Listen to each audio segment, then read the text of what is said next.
एक शॉर्ट में समराइज करके बताता हूं।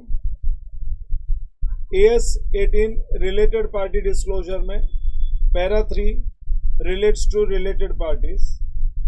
होल्डिंग सब्सिडरी का पूरा ग्रुप एक दूसरे का रिलेटेड पार्टी है, किसी को भी रिपोर्टिंग एंटरप्राइज बना दो, क्योंकि होल्डिंग सब्सिडरी में बोला हम किसी को कंट्रोल करें, कोई हमको कंट्रोल करे, डायरेक्टली और इनडायरेक्टली और under common control are all related parties. In short holding subsidiary का ग्रुप एक सिंगल परिवार होता है। दूसरा, अगर हमारा किसी में सिग्निफिकेंट इन्फ्लुएंस है, किसी का हमारे में सिग्निफिकेंट इन्फ्लुएंस है, मतलब 20% से ज्यादा अप टू 50% शेयर होल्डिंग है, तो we are related parties to each other.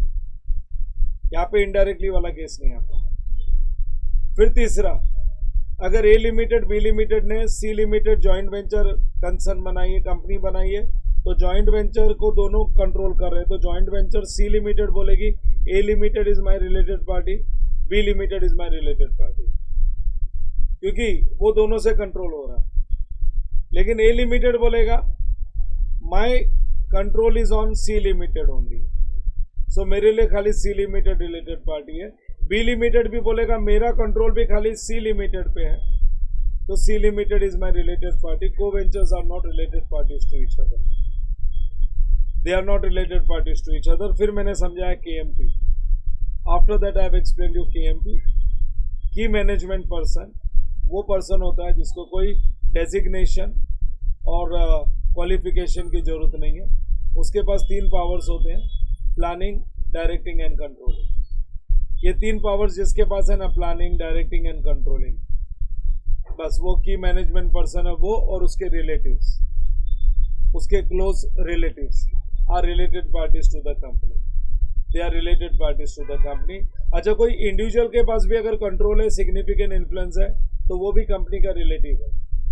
Not only limited companies but कोई individual, mister Ram 60% shares hold कर रहा है एक्स लिमिटेड में, मिस्टर राम 40% शेयर्स होल्ड कर रहा है एक्स लिमिटेड में, एक जगह पे कंट्रोल, एक जगह पे सिग्निफिकेंट इन्फ्लुएंस, तो वो भी रिलेटेड पार्टी। और इतना ही नहीं, ये कॉमन पर्सन मिस्टर राम अगर 2 कंपनी में उसका रिलेशन है, तो वो दोनों कंपनी रिलेटेड पार्टीज हो जाएगी।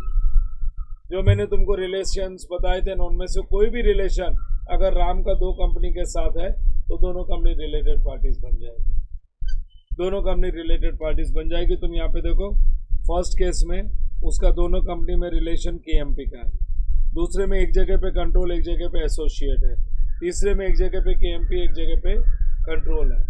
सो they are related parties to each other, related parties to each other, ठीक है ना। चलो, अभी मेरा पॉइंट नंबर 3 कंप्लीट हो गया, क्योंकि हम लोगों ने पॉइंट नंबर 1 में लिखा था एप्लीकेबिलिटी एंड नेचर, है ना। हमने पॉइंट नंबर 1 में लिखा था